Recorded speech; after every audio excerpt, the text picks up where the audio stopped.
कथावाचक प्रदीप मिश्रा का एक बड़ा बयान आया है।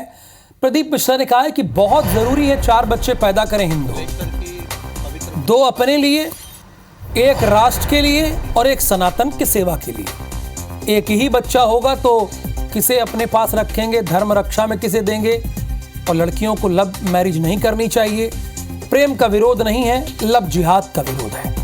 नक्सली के लिए संदेश दिया है, अपने लिए तो सभी लड़ते हैं, देश के लिए लड़ने के लिए सोचें। हमने अपनी भाषा में कहा है कि 4 बच्चे पैदा करो, 2 बच्चे खुद के लिए रखिए और 1 सनातन धर्म की ऊर्जा को बढ़ाने के लिए रखिए और 1 राष्ट्र के लिए बॉर्डर पर लड़ने के लिए सैनिक के रूप में दीजिए।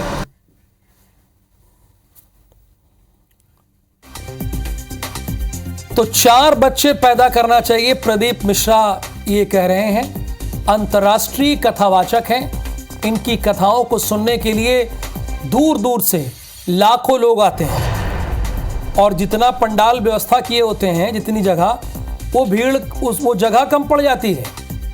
लेकिन इन्होंने कहा है कि 4 बच्चे पैदा कीजिए, 2 अपने पास रखिए, 1 राष्ट्र के लिए रखिए और 1 सनातन सेवा के लिए रखिए। देखिए, अब ये ज्वलंत मुद्दा तो है, इसमें कोई दो राय नहीं है। अब इस पर एक पॉलिटिकल डिबेट भी जरूरी है। तो फिलहाल उससे पहले, पॉलिटिकल डिबेट से पहले एक बार फिर से सुनते हैं कथावाचक प्रदीप मिश्रा जी ने क्या कहा। हमने अपनी भाषा में कहा है कि 4 बच्चे पैदा करो, 2 बच्चे खुद के लिए रखिए और 1 सनातन धर्म की ऊर्जा को बढ़ाने के लिए रखिए और 1 राष्ट्र के लिए बॉर्डर पर लड़ने के लिए सैनिक के रूप में दीजिए। और संजय श्रीवास्तव जी, भारतीय जनता पार्टी के बड़े तेज तर्रार नेता हैं, हमारे साथ जुड़े हैं बात करने के लिए। और बल्कि प्रमोद दुबे जी जुड़े हैं, दोनों नंबर 1 प्रवक्ता हैं। संजय श्रीवास्तव जी, पहली प्रतिक्रिया तो मैं आप ही से लूंगा। अंतर्राष्ट्रीय कथावाचक प्रदीप मिश्रा जी जिन्होंने कहा है, उस पर आपका क्या मानना है? देखिए, इस देश की परंपरा है, भारत देश की परंपरा, हिंदुस्तान की परंपरा है। हमारे सनातन धर्म के जो वक्तव्य होते हैं, या वक्तव्य इसको नहीं कह सकते, जो संदेश देते हैं, जो समाज को जागृत करते हैं, ऐसे लोगों को हम मानते हैं। तो मुझे लगता है कि बहुत अच्छा कथावाचक जो हमारे प्रदीप मिश्रा जी ने बहुत अच्छा संदेश सबके लिए दिया है कि हम निश्चित रूप से एक परिवार जब बनता है तो 2-3 बच्चे हमारे हिंदुस्तान की परंपरा के होते ही हैं। साथ ही साथ लेकिन एक भाव पैदा करें कि एक राष्ट्र सेवा के लिए, देश सेवा के लिए भी अपने बच्चों को प्रेरित करें। तो मुझे लगता है कि आज का समय जैसा है कि हर एक जो परिवार है वो अपने बच्चों को अपने तक सीमित रखना चाहता है। अच्छी नौकरी, अच्छा परिवार, अच्छा घर बार हो, यहाँ तक सीमित।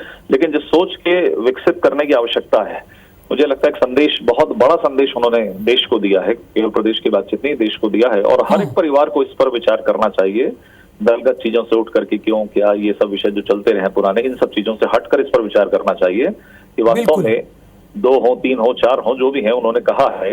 क्योंकि घर परिवार को भी आवश्यकता होती है, माता पिता को भी आवश्यकता होती है 1-2 बच्चों की, लेकिन 1-2 बच्चे 100 बातों की एक बात है। संजय श्रीवास्तव जी ये कह रहे हैं कि बहुत बड़ा संदेश दिया है। प्रमोद दुबे जी, बहुत बड़ा संदेश दिया है। संजय श्रीवास्तव जी का कहना है, चूंकि पंडित प्रदीप मिश्रा जी ने कहा कि 4 बच्चे पैदा करने चाहिए, 2 अपने लिए, 1 राष्ट्र के लिए, 1 सनातन सेवा के लिए।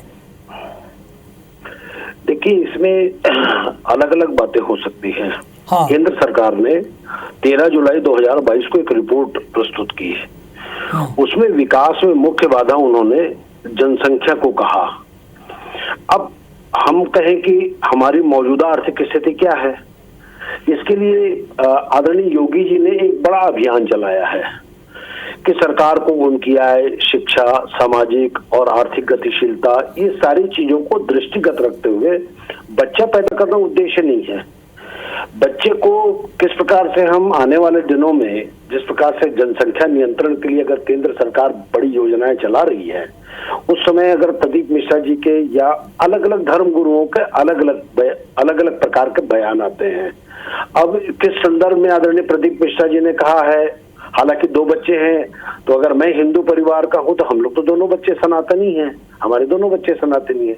लेकिन इसके विपरीत अगर हमारे पिताजी 4 भाई और 1 बहन है, या हमारा परिवार बड़ा है, तो अलग अलग समय में मुझे ऐसा लगता है कि विकास के मुख्य बाधा ये जनसंख्या ना हो, क्योंकि ये पूरा विश्व चिंता कर रहा है राहुल जी, और हमारी मौजूदा आर्थिक स्थिति क्या उसके लिए तैयार है, इन सारी चीजों को दृष्टिगत रखते हुए प्रदीप मिश्रा जी विद्वान आदमी हैं और बहुत सारे ऐसे धर्म गुरुओं के अलग अलग समय में अलग अलग बयान आते हैं। तो उन्होंने किस परिप्रेक्ष्य में कहा है ये तो वो हो सकता है, लेकिन मैं आज ये भी कह सकता हूँ कि मेरे दोनों बच्चे सनातनी हैं, मेरे दोनों बच्चे धर्म की रक्षा करने वाले लोगों में से हैं, मेरे दोनों बच्चे 10 बच्चों के लायक वो प्रचार प्रसार हिंदू धर्म का करते हैं। प्रमोद जी, मैं संजय श्रीवास्तव की बात तो समझ गया, आपने बड़ा गोल गोल घुमा दिया, मैं समझ नहीं पाया आपकी बात। नहीं, प्रदीप मिश्रा जी जो कहा वो सहमत है या असहमत हैं?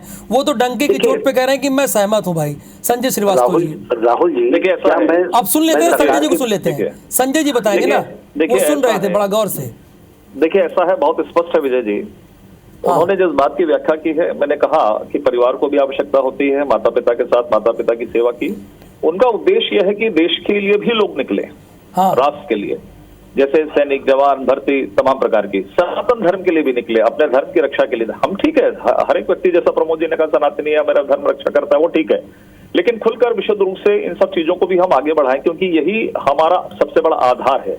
और दूसरा ऐसा कि घुमा फिरा के बात नहीं करना चाहिए, और या नहीं तो फिर ये कहें सरकार की अपनी समस्या होती है, जो हमारे साधु संत है वो अलग अपनी बातों को रखते हैं। और यदि इतना ही वो तो बता रहे हैं आपको क्या कहना चाहिए। एक मिनट सर, इतना ही है, मैं तो तथ्यात्मक बात करता हूँ राहुल जी, बिना तथ्य के कोई बात नहीं करता। खुलकर कह दें, और शायद आपने भी वो रिपोर्ट शायद देखी होगी। तो जिस प्रकार से प्रदीप मिश्रा जी चिंता कर रहे हैं सनातन धर्म की, तो मेरी आपकी जिम्मेदारी है निश्चित रूप से पहले देश की भी तो चिंता करना चाहिए ना। हम ही तो कहते हैं ना राष्ट्र प्रथम, तो राष्ट्र की चिंता हम लोगों को नहीं होनी चाहिए। विजय जी वक्तव्य ले लेंगे। बच्चे भी है और सनातनी है और हिंदू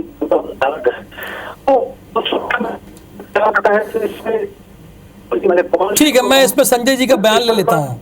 संजय जी, देखिए मुझे ऐसा लग रहा है मिश्रा जी की बात को हाँ या ना में, बहुत सारे सवालों के जवाब हाँ या ना में नहीं हो। चलिए ले लेते हैं ना संजय जी से फाइनल सवाल। प्रमोद जी सहित पूरी कांग्रेस कंफ्यूज्ड है। यदि वो इतना ही चिंता प्रकट कर रहे हैं तो यूनिफॉर्म सिविल कोड का समर्थन क्यों नहीं करते? खुलकर कह दें।